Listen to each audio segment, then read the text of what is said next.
Where did Beguines live? Have you ever wondered about the unique communities of women in medieval Europe?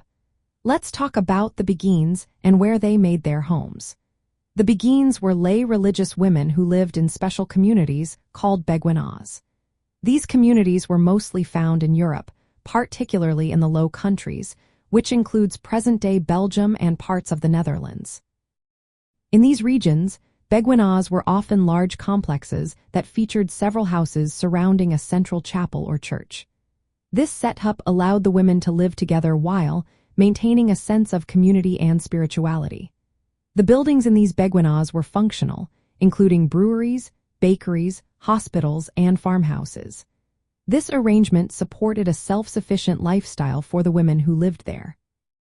Some of the most famous beguinages were located in cities like Bruges, Ghent, and Mechelen in Flanders, Belgium. These communities were not just places to live. They were also recognized for their cultural significance.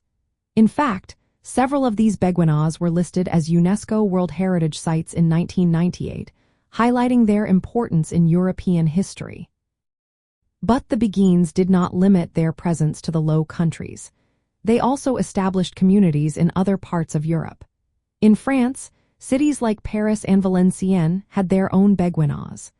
Germany also saw a significant number of these communities, especially in Cologne. This shows just how widespread the Beguine movement was across medieval Europe.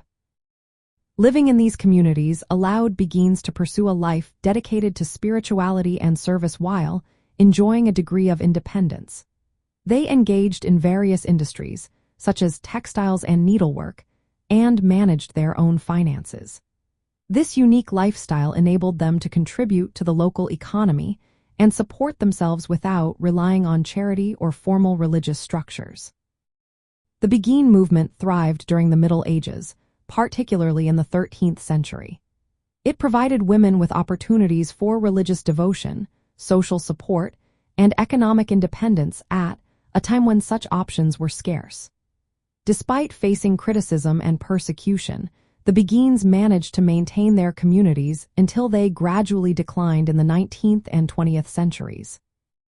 Today, many of these historical sites serve as cultural centers and museums, preserving the legacy of the Beguine movement in European history. So, the next time you think about the Beguines, remember the unique spaces they created and the lives they led in their communities.